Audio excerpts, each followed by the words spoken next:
the LaxFactor podcast.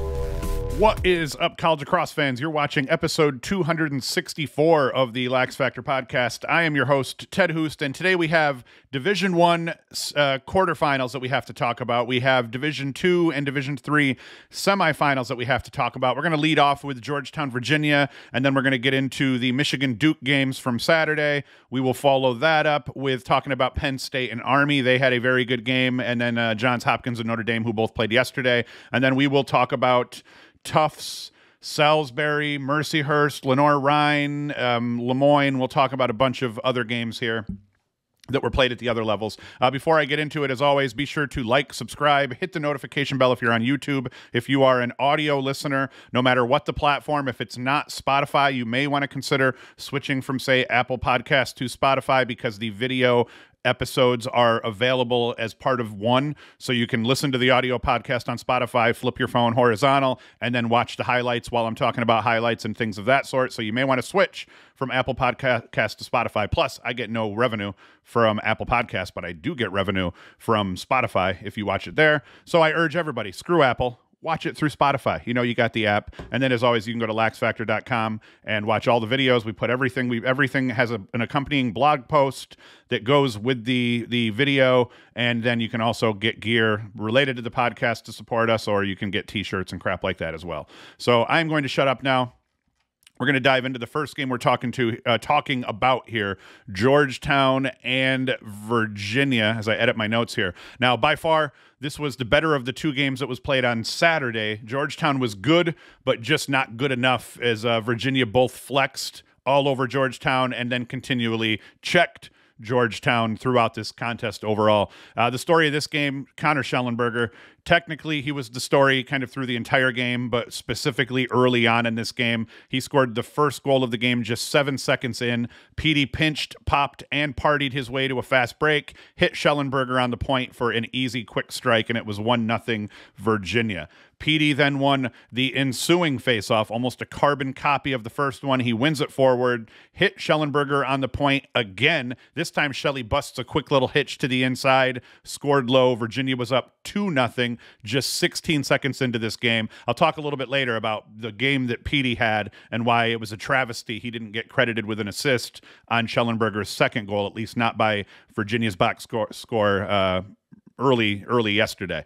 Now, the Hoyas, they'd score 2 of the next 3 goals, and they'd get back to within 3-2. A nice split dodge from the top middle, down the left. He let it go sidearm, and Nunes was screened by a couple of guys. Dordovic stuck that one, and they got back to within 3-2. But I think the most important sequence of this entire game hit at about 11:45 left in the game. Dixon had his man hung up.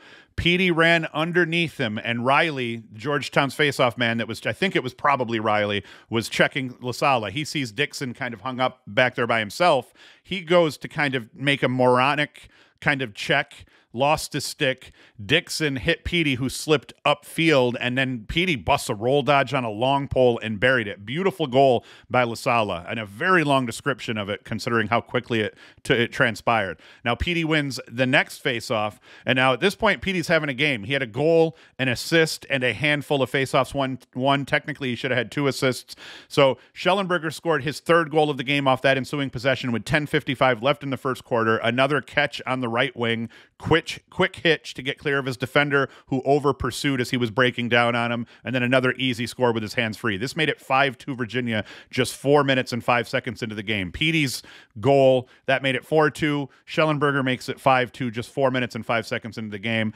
And as was the case with Delaware and Georgetown a year ago, when Delaware upset Georgetown in the first round and sent the Hoyas packing early, that quick start by Virginia to jump out to that 5-2 lead proved pivotal as we got down the stretch, because from here, Georgetown proved that they deserved the stage.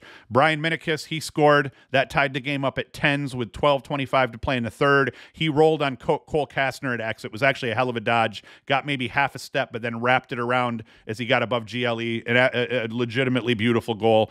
Schellenberger caught a shorty matchup on the wing, zigzagged his hands free, and stuck it lefty to take the lead back. Georgetown's first tie of the game, when the score was 0-0, lasted 7 seconds. Their second tie of the game at 10s lasted all of 51 seconds, and you're going to see history repeat itself here. Nikki Solomon scorched one past Noon's, put it right past Noon's right temple.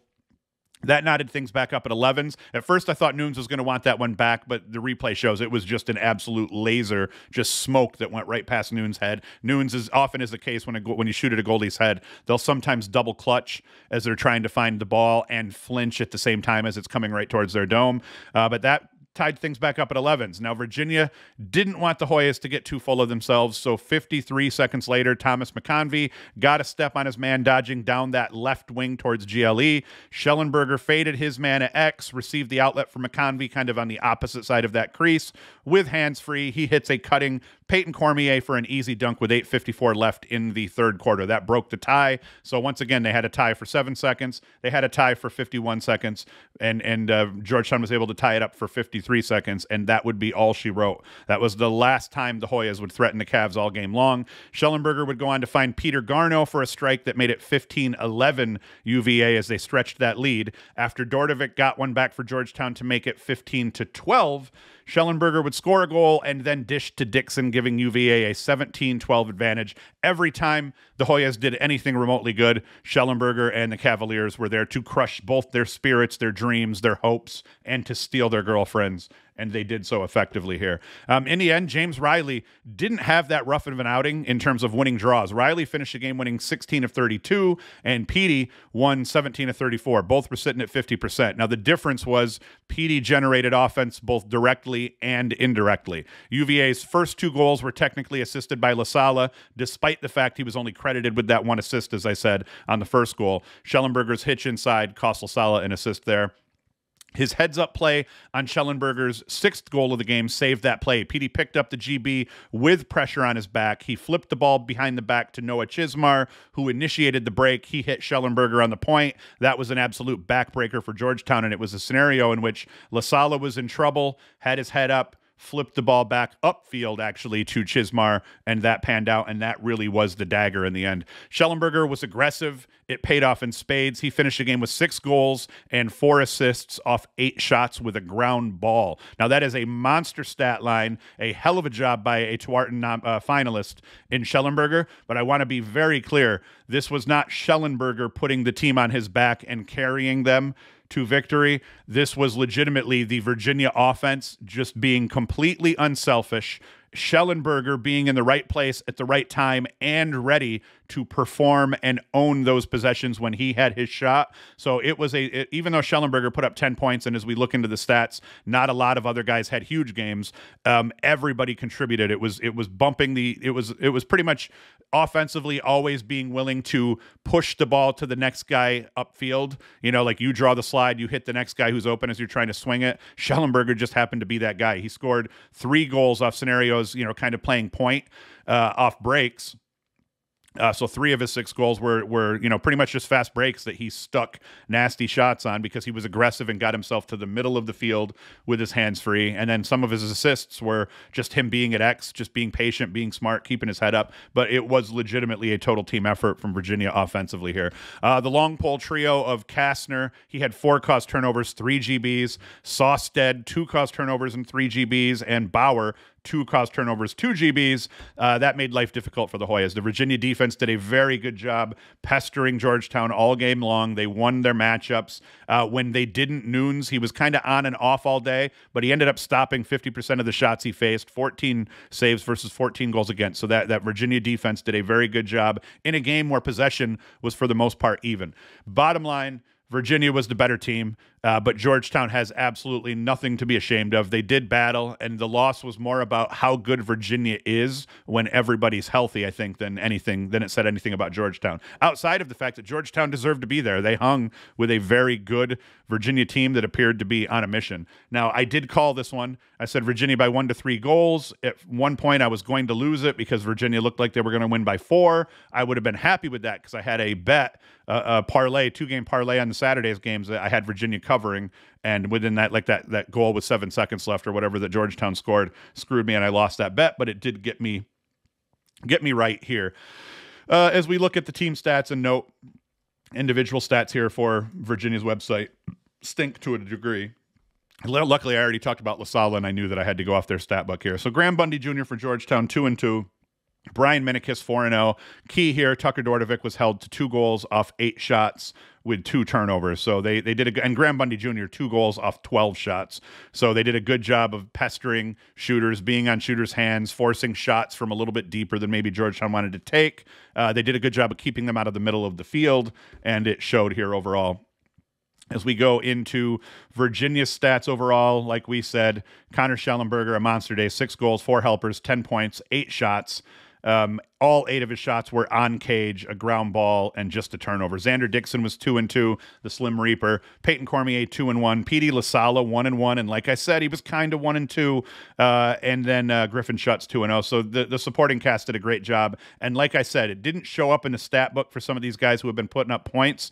But what you saw if you watched the game was an offense that was playing well. And it just ended up being that a bulk of that offense ended up going through Schellenberger, and he was ready to deliver. Great to see Schellenberger healthy, though. I've been saying all year, it's obvious Schellenberger isn't healthy. There have been people chirping in the comments saying, hey, he's got a wrap on his leg and this and that, and it's good to see him look good. He looks like he felt good.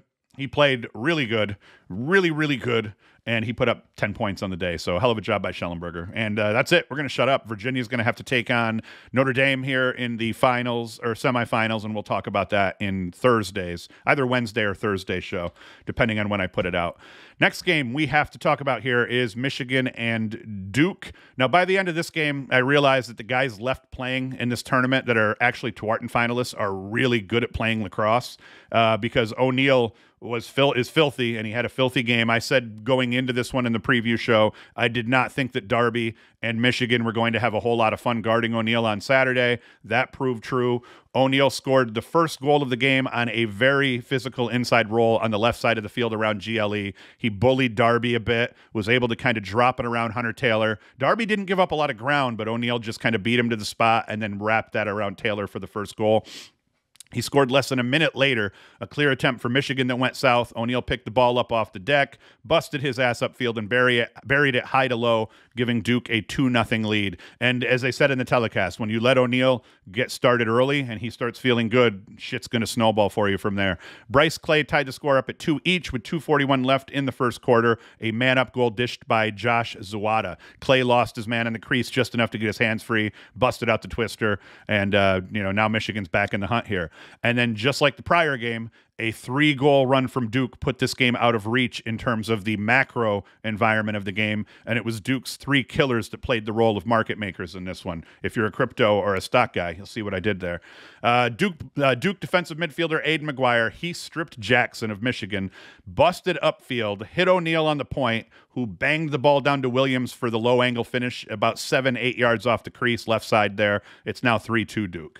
O'Neill would dodge from the top left corner into the middle of the field, get a step or two, ran through a totally limp-dicked attempt to double-team him. It was a terrible double-team attempt. He ran through it, scored another high to low on the run, nailing the bottom right region of the net, 4-2 Duke at this point.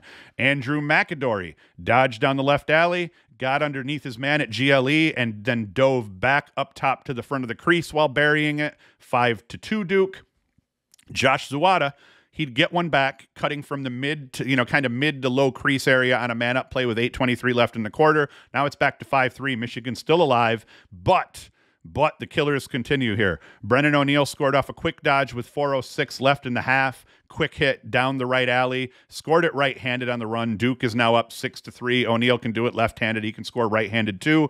Jake Naso's wings won the ensuing face-off for Duke. The ball ended up in Will Frizzoli's stick. He hit McAdory on the point. McAdory stepped down and wrapped one around the approaching Michigan defender. Perfect screen shot, scored low and right. Now it's 7-3 Duke. And that's kind of how this game went all day. Duke got a lead. Michigan would score a goal and pray for some balls to bounce their way, and said balls never bounced their way through most of the game here. O'Neill finished the game with 6 goals and a dish, a caused turnover, and 3 ground balls. Andrew McAdory and Dyson Williams both put up hat tricks. Now, as a team overall, Duke took 36 shots, and they scored 15 goals. They put 25 of those shots on cage. Now Hunter Taylor, Michigan's young goalie, he had just kind of earned himself the starting spot after a few very good games in the Big Ten tournament. Had his hands full here. He stopped just 8 shots, gave up 15 goals. But I applaud the Michigan coaching staff for not benching him. It wouldn't have mattered who was in cage.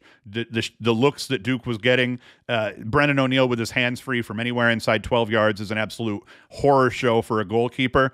O'Neill himself was a man among boys. The Michigan defense was on its heels all day long. I do not put any of this loss on Hunter Taylor. Kenny Brower, Duke long pole, forced 4 turnovers, picked up 3 ground balls for the Blue Devils. Tyler Carpenter, Duke's LSM, he forced 2 turnovers, picked up 5 GBs. Jake Naso did just enough at the faceoff dot for Duke. He won 14-27 against that really capable duo in Justin Wheatfeld and Nick Rowlett. Rowlett was rough. He only won 1 of 7. So Wheatfeld ended up getting the bulk of the draws. He won 12 of 20 against Naso, but overall Naso, I think, won the day by a single faceoff, going 14-27. Now, Duke played physical on defense. They had 6 penalties, and Michigan went 3 of 6 on those extra man opportunities. Coach D is going to absolutely want to make sure they don't commit 6 penalties next weekend against Notre Dame, because Notre Dame's man-up offense is just a bunch of killers, and they do a really good job. So 6 penalties against Notre Dame will be far less forgiving. And actually, they weren't, these penalties weren't even forgiving. It just didn't matter in the scheme of the game that they had given up those penalties and those goals. So credit to Michigan for going 3 of 6. That was a good job, but Duke is going to want to clean that shit up before next weekend. Wilhelm was excellent in cage, 14 saves, 8 goals against through 57 minutes of play. And I have to credit both him and the Duke defense for quieting a really hot Michigan offense. The Poles beat on their attack. Helm defended their 6 admirably. But what Duke did well, and a bunch of the teams that won today did a good job, is you got to put a premium on protecting the middle of the field. If you're going to give up outside shots, if you have a capable goaltender, which most of the teams at this point in the tournament do, protect the middle of the field. Don't give guys shots within that 10-yard circle in front of the cage. You want to try to force the shots along the fringes of that. If you're going to give up shots to midfielders, you want them going down the alley, shooting on the run as they're kind of going against the cage, versus letting them run right down that seam, or maybe even pinch that seam in a little bit as they're dodging too. So credit the Duke defense for keeping a Michigan offense out of the middle of the field, where they had been having a lot of success in their lead up to this game. Now, it's another game I'm going to call that I nailed it. I predicted 4 to 6 goals, but I was trying to be nice legitimately here and not look like I was just a hating on Michigan, especially because I had to protect my neck a little bit also. But I was off by a goal. What was the final score here? Duke won by 7. I predicted 4 to 6. So I'm going to give myself a W for that one, for picking the winner and also almost hitting the spread on that one. And then as we look at the individual player stats here, if we see what Michigan did, Josh Zawada, 2-1 on the day off 7 shots. Michael Boehm, who's been killing it for Michigan, ddid not have a great day. He was held to just 2 assists, no goals off 6 shots. So, like I said, a good job by the Duke defense there. Brennan O'Neill, 6-1 off 8 shots on the day, 3 ground balls and a caused turnover. McAdory had 3 goals off 4 shots. Dyson Williams, 3 goals off 7 shots. And then, a bunch of other Duke guys scored here and put up a point or two. As we get down into the goalie situation, as I said, Hunter Taylor, it was a rough outing in terms of the number of saves that he made, but like I said, it was not his bad. The Michigan defense had a hard time keeping track of Duke offensive players. But Wilhelm here, 14 saves, 8 goals against. He did a hell of a job. As I said, Jake Naso here ended up picking up 14 to 27, and that's it for the most part. We're gonna, Duke's going to have to take on. Who does Duke take on? Duke must take on Penn State. Virginia plays Notre Dame. I think that's how it goes. Now I'm just drawing a blank here, but who cares? That game's over. Duke is in the Final Four, and we move on to the next game, which was Army and Penn State. Now, this game to me had an odd feel. Army jumped out to a 2-zip lead after Gunnar Fellows and Jacob Morin each scored. Both were unassisted goals. But Penn State would take over for a while, scoring the game's next 6 goals, and then overall 9 out of the next 11 goals from this point here. By the end of that run, the Nittany Lions held an 8-3 lead. TJ Malone had scored 4 goals over that stretch, including the first goal of the run, as well as the last 2 goals of that run. Now, Army recovered. They scored 4 of the next 5 goals, capped by a goal that saw Jacob Morin put put just an absolute heater past Frassi, and that made it 9-7 Penn State at that point. Now, Kevin Winkoff, the Binghamton transfer that I've been talking about all season here for Penn State, he's come up big in some key moments for Penn State this season, and he did so again with 7:38 left in the game, an absolute filthy rip on the run. He dodged from the corner down into the middle of the field. This kid shoots on the run as well as anyone in the country, and he was a huge get for Tambroni. I just want to say that. That made the score 10-7 at that point. Army would fight back. They'd get back to within a goal after Finn McCullough scored up the right side from X. He used his body to get his hands free, put it high and right past Frassian. Probably one Frassian would like back because the shot didn't have a lot of smoke on it, but it was well placed and it was an awkward approach. It's not Frassian's bad here, but I'm thinking he's watching a replay thinking he definitely had time if he had guessed properly at getting to that one. Penn State's defense would come up huge down the stretch, though. They'd force a shot clock violation. That's where I am. They'd force a shot clock violation on Army with 2:11 left in the game. Army couldn't hit the cage over the course of that possession, so credit Penn State for getting on the shooter's hands on every look they gave up. There was a defender right on that player's hands. They were sailing shots, putting shots wide, and they forced that shot clock violation. That was huge. Army would end up... They'd end up with the ball with about 40 seconds left in the game, and they failed to get a shot off right after the buzzer. It was a weird deal where it looked like they turned the ball over. It ended up being a Penn State penalty. Army had that man-up play. They looked terrible over the course of that man-up possession. Zero flow, no riz whatsoever. They had a hard time even just getting passes around the outside clean. Credit Penn State, though, for coming out and kind of breaking up the flow of that man-up play, because I think that really cost Army getting a look at all. And as they were getting, as time was getting low, 12 seconds or so, they tried to force a crease. Ball ends up on the deck. And like we saw, Army scores a goal with 0 time left on the clock. They end up saying no goal. Win goes to Penn State. They rush the field, all that crap. Jack Frassian, he's a huge factor in cage here for Penn State. His 11 saves were big, especially after he had given up those 2 early goals to Army and only made 2 saves over the course of that first quarter. He ends up with 9 saves over the course of the last 3, 7 saves specifically over the course of the second half as Army scrambled to try to get back in the game. So his effort can't be played up enough. I bet Penn State coaching staff, I bet you they're not too mad at Chase Mullins for going 9 of 23 at the dot against Will Coletti. Coletti won the battle. He wins 14 of 23 overall, which you would think is just getting your dick kicked in. But Mullins did just enough to keep things reasonable. Penn State's defense did the rest. They played well. Once again, they kept Army on the fringes. One thing that I didn't necessarily like was Penn State was leading this game by a little bit, and as soon as Army started getting a little bit of momentum, Penn State started playing that zone defense that they've deployed a couple of times here. I believe they deployed it against Princeton as they started climbing back into the game against Princeton before winning.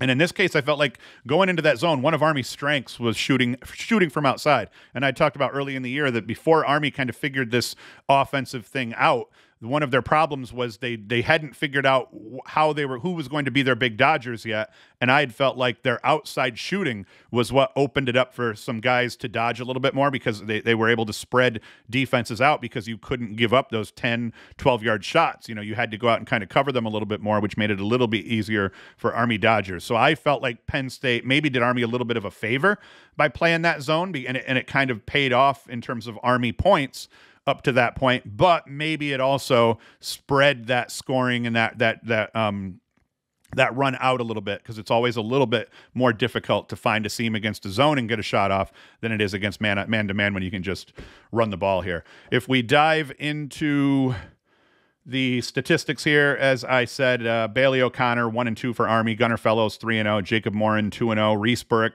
quiet. That was key. 1-0 here. Will Coletti did dominate the dot, 14 of 23 with a goal and 5 GBs. So he got a lot of help from his wings overall. But that I think was part of the key here, was that Penn State was able to force those balls, those face-offs. They kept it from becoming a consistent transition. Hence the wings for Coletti having to get involved so often. Penn State offensively, TJ Malone has been just absolutely incredible for Penn State this year. He had 4 goals on the day.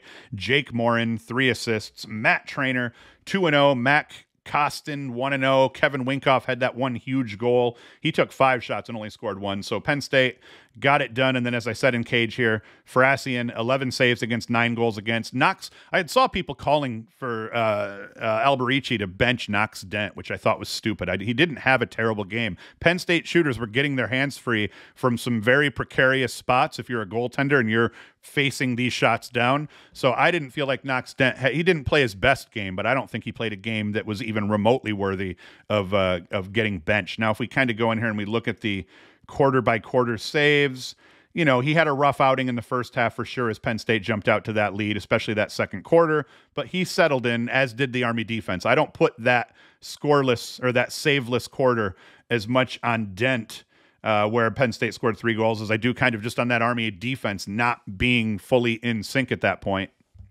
And Penn State offensively was just doing a really good job of controlling the ball, taking care of the ball, so on and so forth. So it ended up being a hell of a game. It wasn't as close as what the score indicated because, like I said, here entering the fourth quarter, I guess it was a 2-goal game entering the fourth, and at one point 10-7. But like I said, I felt like Penn State was going to win right up until Gunnar Fellows got him back to within, Finn McCullough got him back to within a goal. So I wasn't thinking Army had much of a shot even at this point here with 3:41 left, but I proved to be, Army fought back and they did a good job. What we saw in this game was the same thing we saw in Georgetown. Army deserved to be there for sure. Penn State proved, though, that they were just a better team on the day, and that was how it rolled. And that's it. We're going to stop talking about this one. We're now going to talk about Johns Hopkins and Notre Dame. This was probably the most boring game of the day, of the whole weekend in terms of Division I games overall. Solid, but not a whole lot of action overall. I always had a feeling that Notre Dame was eventually going to get ahead by enough, and it wouldn't end up being scared by the end. Hopkins did do a decent job of keeping it semi-reasonable early on, especially over the course of that first and into the second quarter. But then Notre Dame started kind of rolling from there. Russell Melendez, he dodged through X up the right and buried it stick side low on Liam Entenmann. That tied it up at 4s just a minute into the second quarter here. We can see that goal, unassisted goal by Melendez. Notre Dame, they'd go on a 3-goal run started by Chris Kavanaugh. He got lost out top as Jack Simmons was dodging up the left side from X. Simmons hit him with time for Kavanaugh to step down into it. He scorched it past Marcial, stick side high nonetheless. Now it's 5-4 Notre Dame. After Notre Dame forced a turnover on a Hopkins clear, Eric Dobson, he dodged into the middle of the field. He ripped one stick side high on Marcial, 6-4 Notre Dame. Pat Kavanaugh would dodge up the right side from X, and after a quick spin to add a little bit of flash, he'd hit Simmons on the crease. Simmons put it low and right, completely out of Marcial's reach, and the score was now 7-4 Notre Dame. Hopkins would get 2 goals back. Collison would score the Jays' 6th goal of the game, a dodge up the left side, well covered. He just shot and scored anyway, and the score was 7-6 in favor of the Irish. But a 4-goal run out of Notre Dame would spell doom for Hopkins. Jake Taylor made it 6-8 Irish on a quick stick from the high crease, and then Jalen Seymour would make it 11-6 Notre Dame after a nice dodge into the middle of the field, a lefty snipe on the run, and then Hopkins would never sniff victory again from there. And as we see, they came down here was that 4-goal run, made it 8-6, and then that turned into an 11-6 Notre Dame lead. Hopkins scored 3 of the last 4 to make it a little bit more respectful, but that was it here. Respectable. What the hell is my problem here? Points for Hopkins. Matt Collison, he scores 2 goals. Jacob Angelis, 2 assists. Russell Melendez, 2 goals. They just didn't get quite enough from everybody. The Notre Dame defense pestered the shit. I believe it was Chris Fake that guarded Angelis through most of the game, so he got harassed all game long. Melendez scored a couple of nice goals, but he got pestered all game long. Degnan was kept, from doing big things. So it was a very good job by the Notre Dame defense, which we expected for that to happen here. If we look at the turnovers, they didn't take the ball away a lot, but Conlon, he gets a takeaway. Actually, that's it. I think Conlon's the only long pole that ended up with a takeaway. If we look at the faceoff dot here, Johns Hopkins did a very good job at the faceoff dot between Naruski and Tyler Dunn. But it didn't matter because, like we said, Notre Dame, they didn't do it today, but Notre Dame's good at just not getting burned off the faceoff dot, even where they lose the bulk of the faceoffs, and they have kind of all year long. So credit to them for that. Liam Entenmann, 10 saves, 9 goals against. Tim Marcial did not have a great outing, 6 saves, 12 goals against. Once again, I do not put that on Marcial. the trend here, the teams that won the games this weekend, what they did well was they got to the middle of the field with their hands free and got good shots off. And the teams that lost this weekend were not nearly as successful getting into the middle of the field and getting quality shots. And it just came down to the better teams won for the most part is what happened. The teams that were more complete, had the better defense, they won these games. And I think that puts me, wait, you know what? I was almost going to say that put me at 4-0 on the weekend, but I think I picked Army. I picked Army. So I nailed the Duke game, 4-6 goals. I got that one. Army, Penn State, I picked Army by 1 or 2 goals. So I did get that one wrong. I picked Notre Dame by 3 to 5 goals. So I got that one right. So I did kind of nail the weekend down. I just missed that one game. I picked Army instead of Penn State, so I am a dum-dum.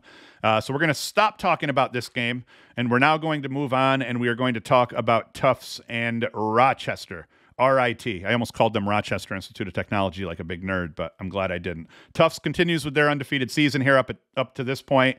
Semi-close early. It was 4-4 after Caleb Commandant. I always forget how to spell his name. I think it's Commandant.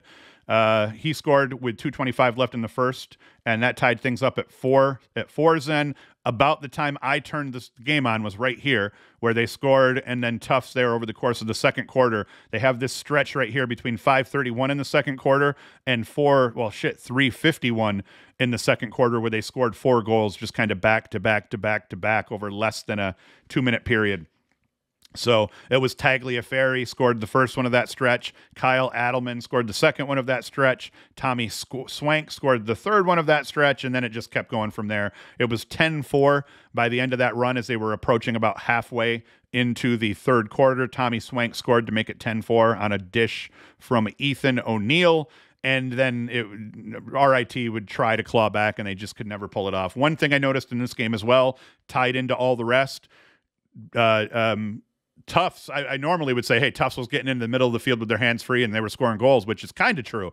What I noticed in this game, especially as RIT tried to start scraping back and trying to get back into the game, was they were taking a lot of low-angle shots and missing the cage completely, whereas in a couple of the highlights that I've rolled, Tufts was kind of had guys stepping upfield, taking very low-angle shots, and they were burying those motherfuckers. So Tufts shot the ball better than RIT did. I think that you can kind of credit the Jumbo's defense for being on guys' hands, pestering guys as well. But Tufts, they definitely outplayed RIT and then just executed a little bit better than RIT did as well. If we look at what RIT did, Seth Grottenthaler, if that's how you pronounce that, 3-1. Luke Pilcher, 1-1. TJ Hendricks, 2-0. But you look at up and down the row here, you're used to seeing RIT guys putting up a few more points, and that did not happen on the day. RIT also got absolutely roached at the faceoff dot. So if we look at that battle here, Victor Salcido, 5 of 11, and then Mason Cone, 14 of 19. I talked about that a little bit in the preview show that would factor,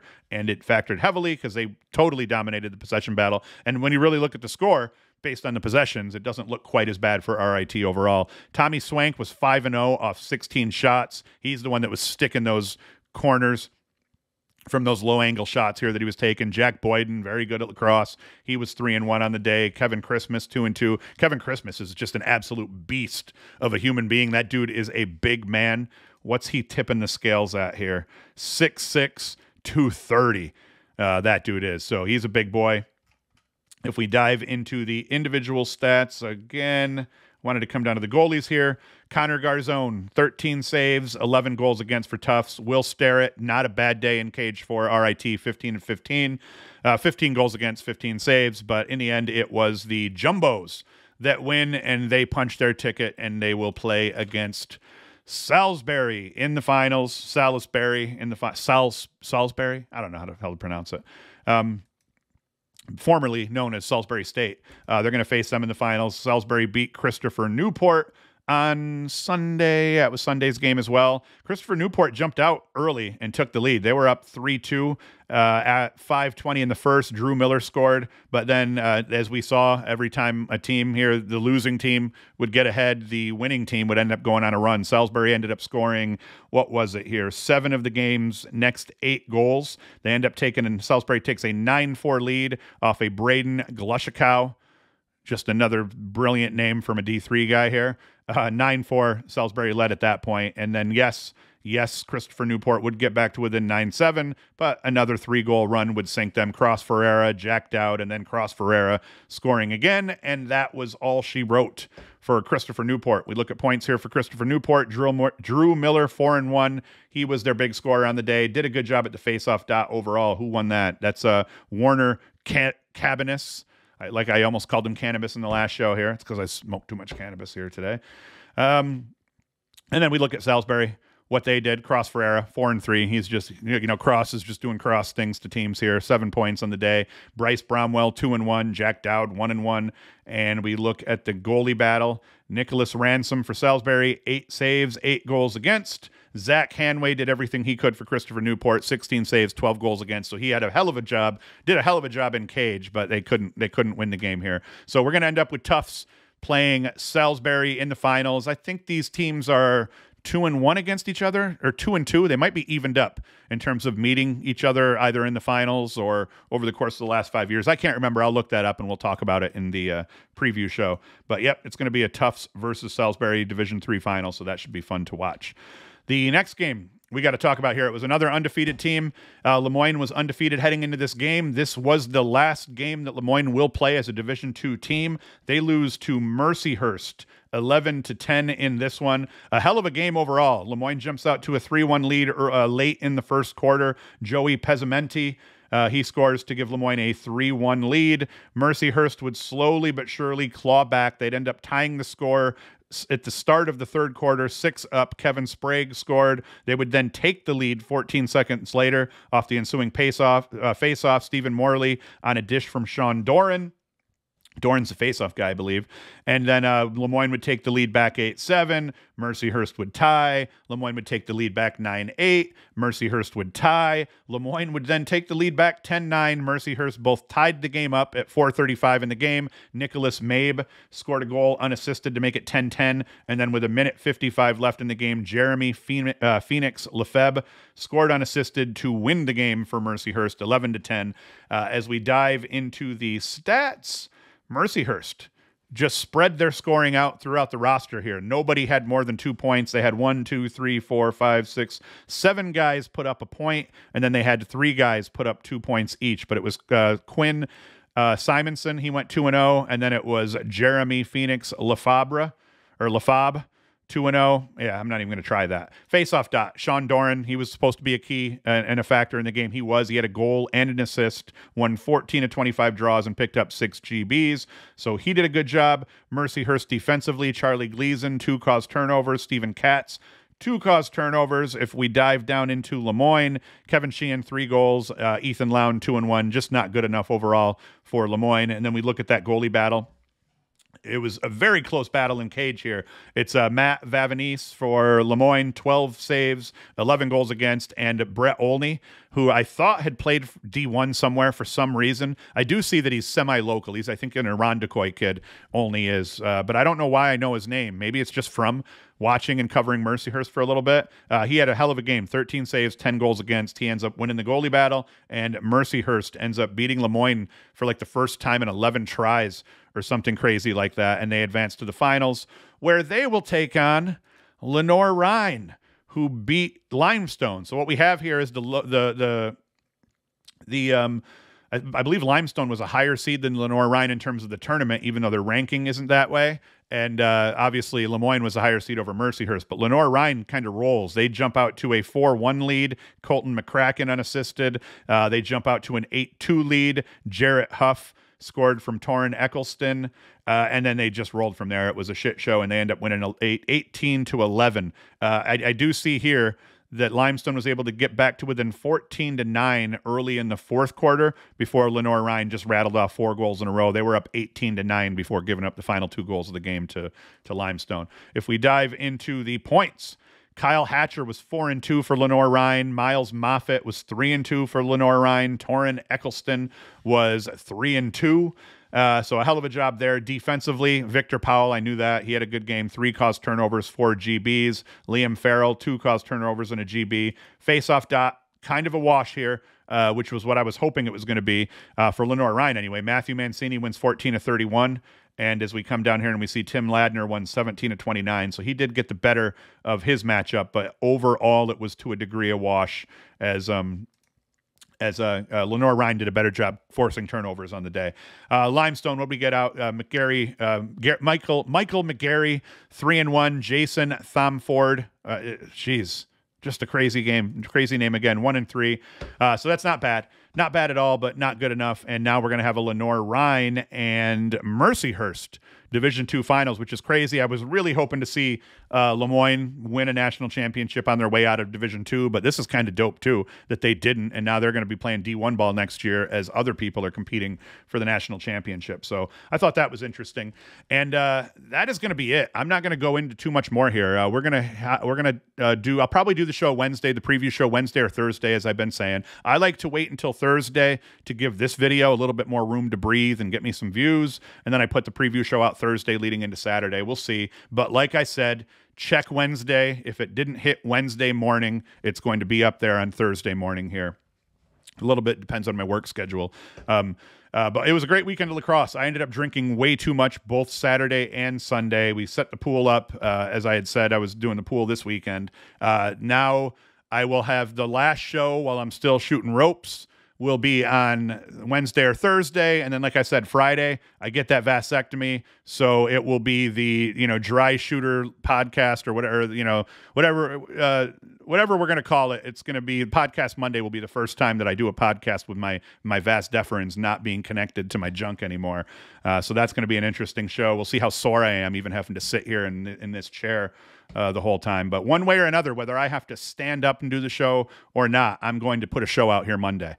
And but maybe give me till Tuesday. Maybe if my nuts are a little sore, I might need till Tuesday to put the show out. So, but I'll let you know. I'll hit you up on Twitter and all that crap. So that's it, guys. Try to, I haven't done a good job of saying this here, but you can find me on Instagram, LaxFactor Podcast on Instagram. We're on TikTok now too. I don't put a whole lot of content up on Instagram and TikTok yet, and I should, but I will this off season a lot more. Twitter, it's just LaxFactor. Facebook, it's just LaxFactor.